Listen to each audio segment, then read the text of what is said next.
This audio program has been produced by YBM. All rights reserved.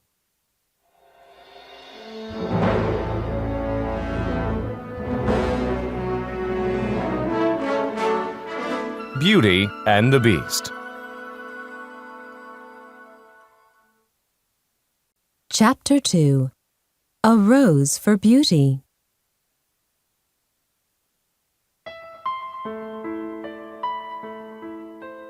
When he left the harbor, it began to snow heavily. After he traveled for many hours, he was very cold and tired. He needed somewhere to rest. Then he saw a track in the snow. He followed it and arrived at a magnificent palace. Maybe a kind prince lives here, he said. He walked up the marble staircase and entered the palace. Oh, it's so nice to be inside. I'll rest here for a while. He sat down and fell asleep.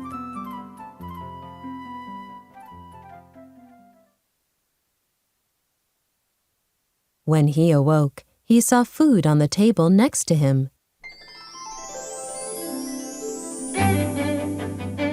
It all looked very delicious. There was a whole roast chicken and some tasty-looking sausages. There were freshly baked cakes and bread. There was a large bowl of oranges and apples and a glass of wine, too. Where did that food come from? He thought. I am very hungry. After I finish dinner, I'll find the owner of the palace. I must thank him before I leave.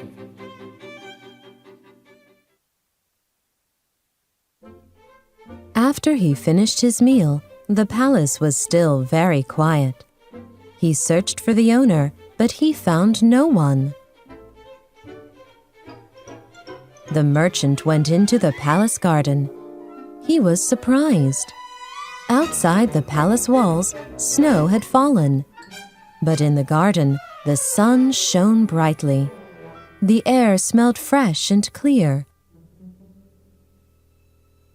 There were lots of orange and apple trees, and brightly colored flowers were growing everywhere. Then he saw a lovely rose bush. He remembered his promise to Beauty. He stopped and picked a beautiful red rose.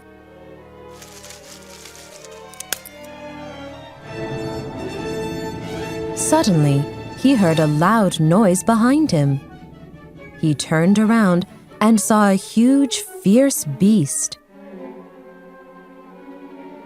It was covered in golden hair and looked like a large lion, but it wore beautiful and expensive clothes. I gave you food and shelter, cried the beast. How dare you steal my rose? You should be punished. The merchant fell to his knees. Pardon me, sir, he cried. I thank you for the food and shelter, but I couldn't find you. Then he told the beast about his bad luck.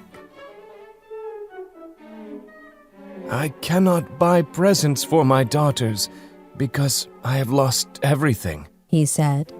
But I wanted to take a rose for my youngest daughter, Beauty. Please forgive me. I didn't mean to upset you. The beast was quiet for a moment. Then he said, If you bring me one of your daughters, I will forgive you. I stole the rose from you, cried the merchant. You should punish me, not my daughter. You must send your daughter, said the beast. Now go home and bring her back within a week. If you don't, I will come and take her. Then I will kill you.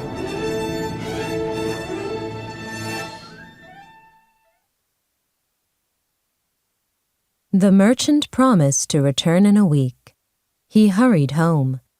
His daughters were excited and ran to meet him. But when they looked at his sad and tired face, they knew something was wrong. What's wrong, Father? Asked Beauty. You look so unhappy. The message was wrong. He said sadly. Pirates robbed my ship and stole my gold. I have no money. I couldn't buy any presents. It's not fair, cried his eldest daughter. She stamped her foot. No man will look at us in these old clothes, Screamed his middle daughter. You look tired, Father. Said Beauty. Come and sit down. Tell us what happened. He gave his youngest daughter her rose.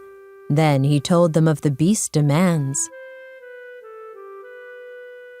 Beauty was silent, but her sisters cried and refused to go, I'm not going to live with a beast. said her eldest sister. No, I will never go either. Cried her second sister. I want a handsome and rich husband. I will go, Father. Said Beauty. If I don't go, the beast will kill you. We have no choice. Beauty's father did not want to send her to the beast, but she was determined to go.